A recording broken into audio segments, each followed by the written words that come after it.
नमस्कार दोस्तों, इस वीडियो में हम SJVN लिमिटेड के बारे में बात करने वाले हैं। आज इसका रिजल्ट आया है एंड डिविडेंड भी अनाउंस हुआ है, so let's get to that.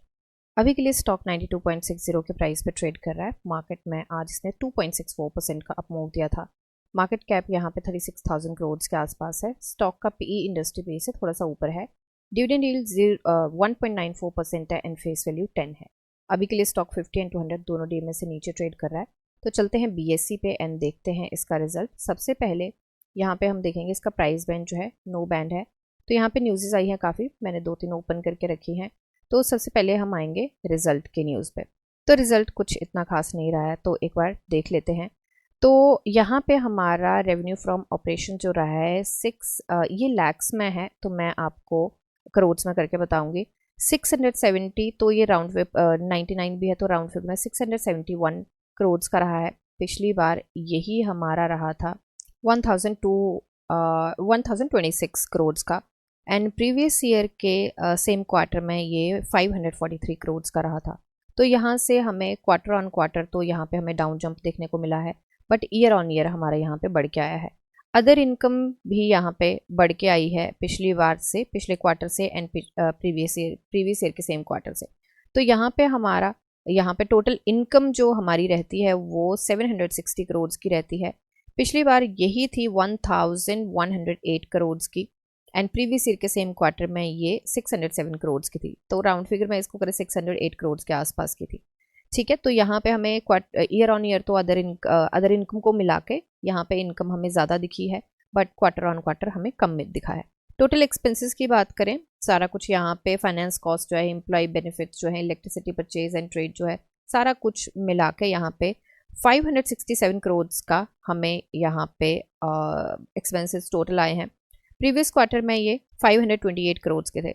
तो यहाँ पे अदर हमारी टोटल इनकम भी कम आई है एंड यहाँ पे एक्सपेंसेस बढ़ के आए हैं, तो ये हमारे लिए सही नहीं रहा है। एंड प्रीवियस ईयर के सेम क्वार्टर में अगर देखें तो हमारे जो एक्सपेंसेस थे 409 करोड़ के आसपास के थे। ठीक है, तो यहाँ से भी हमारे एक्सपेंसेस बढ़ के आए।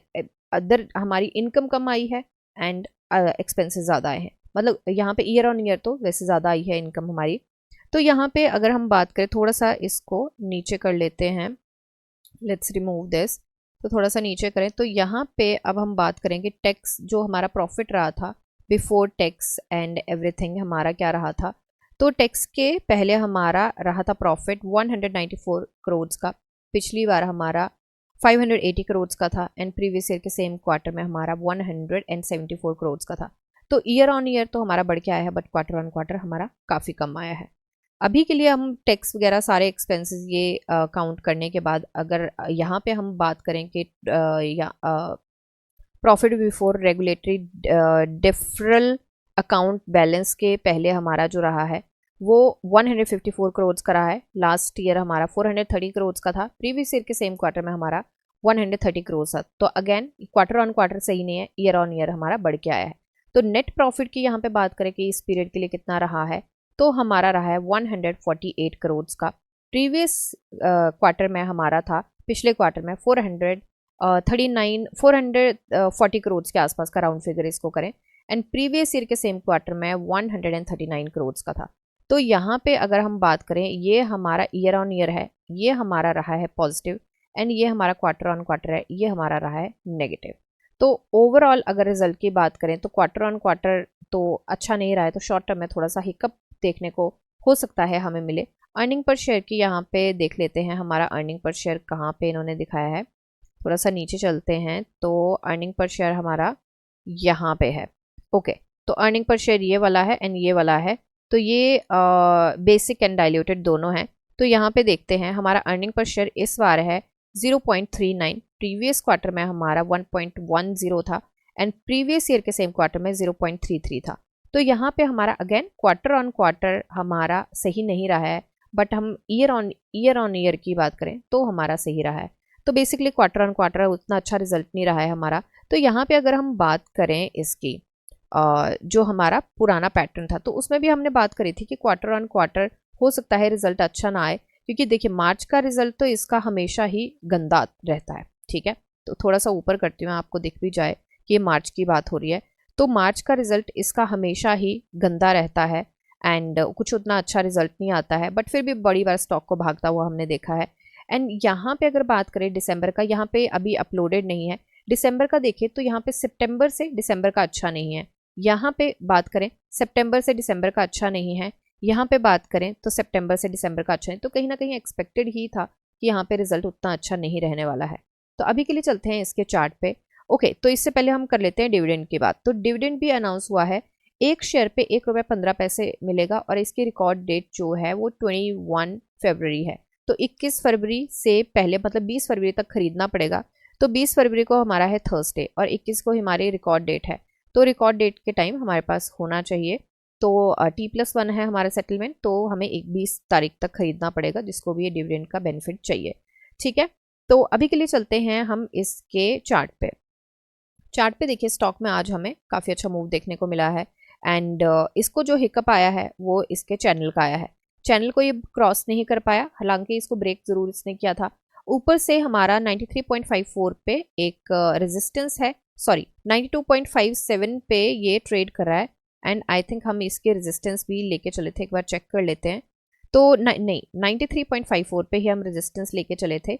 एंड वहाँ पे इसको टच तो उसके आसपास गया, टच नहीं कर पाया। इसने हाई जो प्रिंट किया था 93.20 का किया था और पीछे से ही रिजेक्शन लेके आया है। तो 92.57 के हम एक रेजिस्टेंस भी लेके चले थे एंड बिल्कुल उसी के ऊपर इसने क्लोजिंग दिया। So I got confuse between the numbers. तो उसके ऊपर इसने क्लोजिंग दी है एंड ये रेजिस्टेंस काफ़ी प्रोमिनेंट भी है। अब यहाँ पे बात करें हम क्योंकि क्वार्टर ऑन क्वार्टर कुछ खास रिजल्ट नहीं रहा है, तो हो सकता है थोड़ा सा इफेक्ट देखने को मिले। अभी रात को 2:30 बजे IST टाइम 2:30 AM IST वहाँ पे अमेरिका में दिन होगा तब, तो मोदी जी और उनकी मीटिंग है ट्रंप जी की। तो क्या निकल के आता है वहाँ से उसका भी मार्केट के ऊपर बहुत फ़र्क पड़ेगा। तो न्यूज़ के हिसाब से, क्योंकि अगर वो गए हैं तो कुछ ना कुछ हो सकता है पॉजिटिव हो। और स्टारलिंक के बारे में भी कुछ बातें आ रही हैं कि स्टारलिंक का भी इंडिया में आना और उसके बारे में भी बातें होनी है एंड एवरीथिंग। तो आई डोंट नो क्या निकल के आना है, बट जो भी निकल के आएगा उसका मार्केट में फ़र्क ज़रूर पड़ेगा।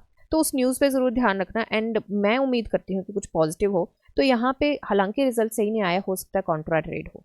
और यही चीज़ वहाँ पे एक और शेयर था सेल, तो उसमें भी देखने को मिली थी हमें, स्टील अथॉरिटी ऑफ इंडिया, उसमें भी हमें कॉन्ट्रा ट्रेड देखने को मिला था।